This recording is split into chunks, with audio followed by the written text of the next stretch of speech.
Olá para todos e todas, nós vamos dar início a mais uma aula. Estamos chegando na reta final da nossa parte de revisão do conteúdo do 7º ano e hoje a gente vai estudar a expansão do território brasileiro, como é que aconteceu a expansão do território do litoral para o interior.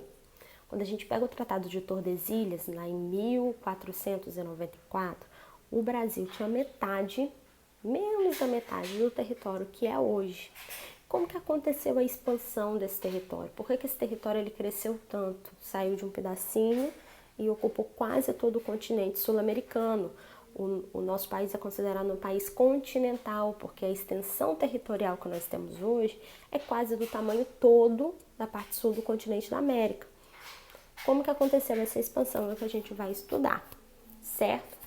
O começo dessa expansão vai ser entre 1580 e 1640, que é quando as duas coroas da Península Ibérica, a coroa portuguesa e a coroa espanhola, elas vão se unir. Portugal tinha um rei, Dom Sebastião, e Dom Sebastião morre sem deixar herdeiros. Ele vai morrer numa disputa na África, ele é considerado até um santo pela tradição portuguesa, e ele morre sem deixar herdeiros.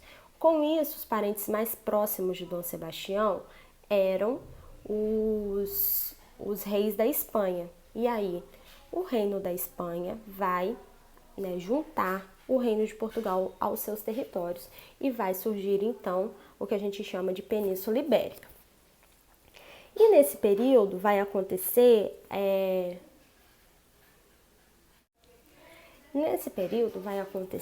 um problema entre os reinos de Portugal e Espanha e a Holanda, que era um país, uma região da Europa, importante para o desenvolvimento da produção de açúcar aqui no Brasil, porque a Holanda era a principal distribuidora do açúcar brasileiro, eles que comercializavam o açúcar brasileiro no mundo, certo?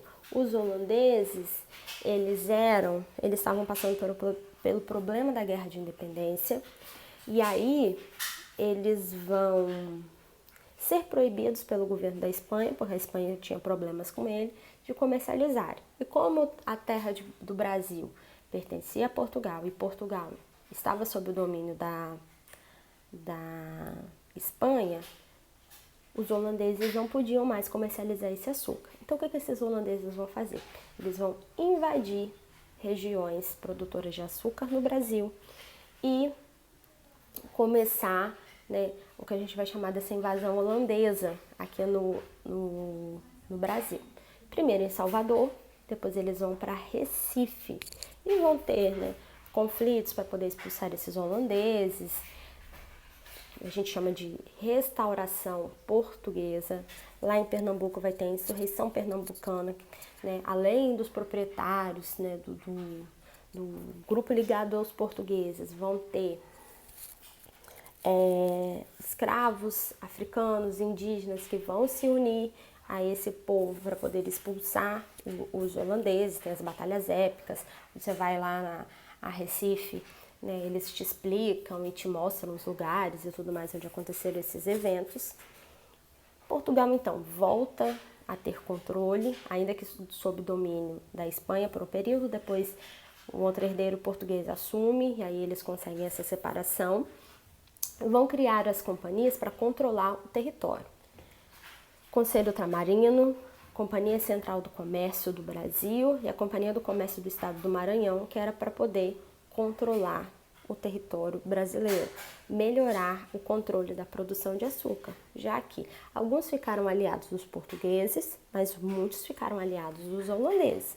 Os holandeses, quando eles são expulsos do Brasil, eles vão colonizar a região do Caribe, que eram chamadas Antilhas, Jamaica, Haiti, a região ali onde fica Cuba, Haiti, Jamaica, que vai ser uma região que também vai produzir cana-de-açúcar. Depois eles vão para a América do Norte, colonizam Nova York e por aí vai. Sempre em busca de territórios com um bom clima para poder cultivarem cana-de-açúcar. Aqui no Brasil não se produzia só açúcar, se produzia também mandioca, milho, tabaco, algodão, criação de gado e tinha umas especiarias que eram chamadas de drogas do sertão.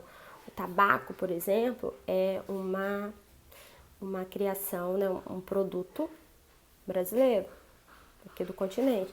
O cigarro vai começar aqui no continente americano, né, vai ser mandado para a Europa e aí vai se tornar chique fumar, né, com o passar do tempo e tudo mais. Mas o tabaco era aqui, era uma das drogas do sertão. O urucum, que a gente chama de coloral para colorir a comida, também era aqui da nossa região e outras especiarias que a gente tinha por aqui, que eram chamadas de drogas do sertão. Tudo isso era comercializado com a Europa. E nesse período, né, como não tinha mais uma divisão política, digamos assim, entre Portugal e Espanha, vão-se haver movimentos para o interior da colônia. E também não tinha uma fiscalização no meio, né, era tudo mato. Tudo mata, como é que vai ter lá um soldado espanhol, um soldado português? Aqui é a divisa de Portugal com a Espanha. Não tinha isso. Então, esses movimentos vão acontecer naturalmente. A gente fala da União Ibérica como uma contextualização política, porque vai deixar de haver as fronteiras. Mas os territórios, eles vão ser, durante muito tempo, brigados, né? Um povo brigando com o outro para saber quem era o dono daquele território e tudo mais. Movimentos que vão ser responsáveis por essa interiorização, né? Por levar a cultura do litoral para o interior. Primeiro vai ser a pecuária, principalmente no Nordeste e no Sul do país. Então, o gado, o boi, vai ser levado para o interior. Era uma cultura que era fácil, precisava de poucas pessoas trabalhando, né, para cuidar de um rebanho de 100 bois. Precisava de 100 homens. Poucos homens podiam cuidar daquele rebanho, né?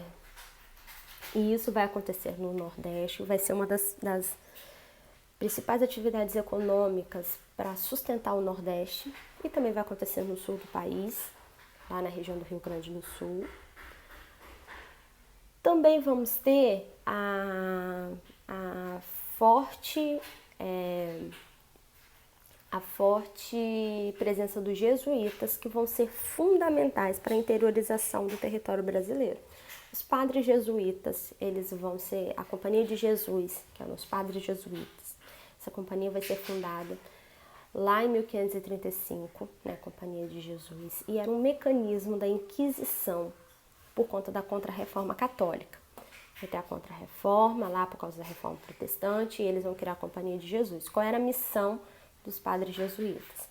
Catequizar, ou seja, ensinar a religião católica para os povos que estavam sendo conquistados pelos países, né?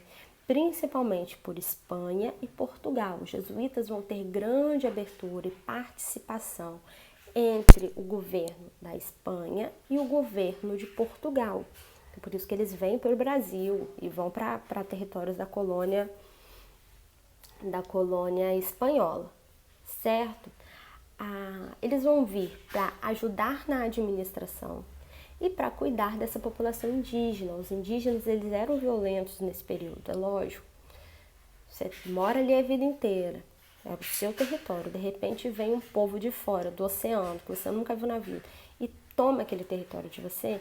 É lógico que esses indígenas vão se rebelar, vão se organizar para poder destruir vilas, para poder destruir plantações, para poder matar esses colonos. Isso era comum. Então, esses jesuítas vão ter essa missão de organizar, de catequizar, ou seja, ensinar a religião católica para esses indígenas que moravam aqui no Brasil. Eles vão fundar escolas. A escola tinha a função tanto de ensinar a língua portuguesa para o indígena, a religião cristã, através de música, através de peças teatrais. Também a escola funcionava para ensinar os filhos dos portugueses que moravam aqui no Brasil. Eles também tinham que aprender sobre a religião católica, aprender a ler, aprender a escrever. Então, para isso funcionavam essas escolas jesuítas. Vão fundar missões, ou as reduções, que eram como se fossem fazendas. Nessas missões era onde eles guardavam esses índios, os índios ficavam ali, né, juntinhos. Ali eles usavam, né, e exploravam da mão de obra dos índios na agricultura, na criação de animais, então os índios que trabalhavam para eles. Mas os índios faziam isso porque, além, eles gostavam dos jesuítas a princípio? Não, lógico que não. Um povo que vem de fora, que explora a mão de obra deles, que quer ensinar eles uma religião que eles não entendem, mas havia ali um problema em relação aos bandeirantes, que a gente vai falar melhor deles um pouquinho mais para frente, que era um grupo que viajava, né, pelo território brasileiro, capturando indígenas para venderem eles como escravos, escravizarem esses indígenas. Então, dentro das missões jesuítas, eles estavam protegidos, os bandeirantes.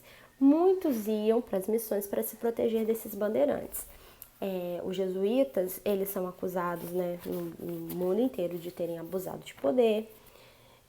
E por conta disso, ao longo do tempo que eles passaram aqui no Brasil, lá no século XVIII, eles vão ser expulsos pela coroa portuguesa do Brasil, porque, né, a coroa portuguesa acreditava que eles tinham mais poder do que os colonos portugueses e que eles influenciavam os indígenas contra e a comunidade, né, porque eles eram respeitados pela comunidade. E eles influenciavam a comunidade contra a coroa portuguesa e tudo mais. Mas eles vão ser grandes responsáveis pela colonização do território brasileiro. Eles vão cada vez mais para distante, fundando missões, né, e interiorizando o território. Aqui no Espírito Santo a gente vai ter muito forte a presença jesuíta, mas a gente vai falar numa aula à parte só sobre a colonização, só sobre os jesuítas aqui no Espírito Santo. E esses bandeirantes, como eu falei para vocês, eles eram de São Paulo, da capitania paulista, e eles eram homens brancos, fortes, descendentes de portugueses, alguns mamelucos, né, que eram mistura de português com indígena.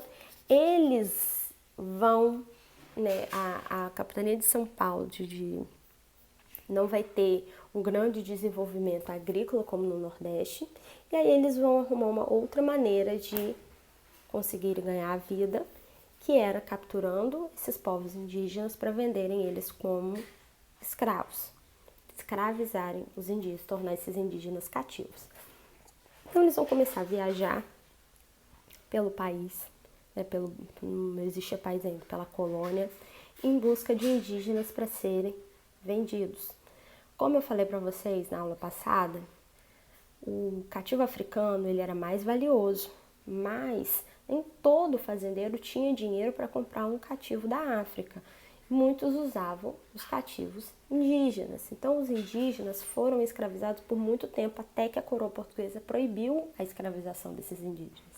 E os responsáveis eram os bandeirantes. Então, eles iam nas missões que eles tinham, né, que eram as entradas, moções, que eram as bandeiras, que eram os mecanismos que eles tinham de ir pela floresta, capturar esses indígenas, e eles iam comercializando esse povo capturado entre uma e outra fazenda, levavam esse povo para poder serem escravizados. Então essa vai ser a principal fonte econômica desses bandeirantes. Além disso, os bandeirantes eles tinham a ilusão, a ideia de encontrarem ouro, prata, pedras preciosas. Isso é importante também de se destacar. Não havia ainda sido encontrado no Brasil ouro e prata. Não, até o século XVIII, a coroa portuguesa não tinha encontrado ouro e prata ainda. Então, havia essa ideia, porque na América Espanhola, no território dos Incas, dos Astecas, os espanhóis encontraram minas de ouro, minas de prata, uma montanha de prata em Potosí. E aqui na América Portuguesa não tinha encontrado nada. Então tinha esse desejo de se encontrar. E esses bandeirantes, eles iam capturando indígenas, né, escravizando esses indígenas, mas também nesse sonho de encontrar o ouro, de encontrar a prata, de encontrar pedras preciosas, diamante e outras pedras, e se tornarem ricos. Então essas eram as duas funções, né, as duas coisas que esses bandeirantes eles faziam dentro do território brasileiro. E eles vão ser responsáveis, né, bandeirantes, jesuítas e os pecuaristas, né, os criadores de gado, por interiorizar o nosso território, fazer com que o Brasil praticamente dobrasse de tamanho e chegasse ao interior do território brasileiro, ok? Espero que vocês tenham entendido. Qualquer coisa, chame no privado. Beijinhos, até a próxima aula.